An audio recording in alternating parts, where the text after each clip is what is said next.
Зрелищно, ярко и по-новому в Республиканской филармонии премьера спектакля для детей. Мюзикл «Тайна золотого ключика» в исполнении ансамбля «Асекэ» станет новой импровизацией на сюжет известной сказки о приключениях Буратино. Репортаж Виктории Размысловой.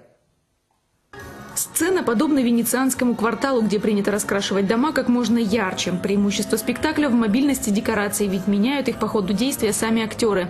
Атмосферу и фон создают артисты балета, в то время как солисты в главных ролях, а детей в постановке играют взрослые. У нас вся сказка здесь создана силами ансамбля «Асекэ». Мы не брали в расчет в этот раз детей, с которыми, в общем-то, всегда очень много хлопот. Потому что дети, они есть дети, они бегают, прыгают, им сказали, они забыли. А тут мы все так собрано, за 10 дней мы... Все-таки все профессионалы, все знают свои обязанности, все сделали очень быстренько. И балетная группа ансамбля, она вот как раз задействована во всех танцах. Ироничная история Буратино уже была оценена маленькими зрителями. Первый показ прошел в селе Выльгард. Особенно весело они восприняли бесконечные шутки персонажей.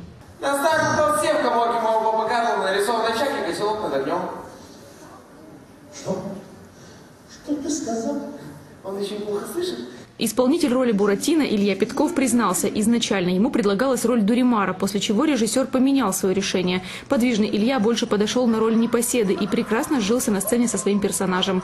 Сложности у артистов хора возникли в другом. Нам было тяжело, потому что мы хор, мы привыкли петь. И когда происходила постановка, мы постоянно все пропевали, всякие все диалекты. Вот с этим было тяжеловато. Поэтому мы сейчас все убрали, как-то у нас... Прям как такой театральный прям коллектив получился, профессиональный. Поэтому у нас еще впереди полно сказок. И я думаю, будет все более отточено и четко.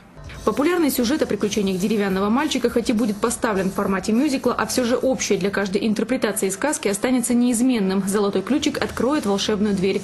Что за ней сокрыто, детвора узнает в течение новогодних каникул. Виктория Размыслова, Тихон Кинев, Вести Коми. А наш выпуск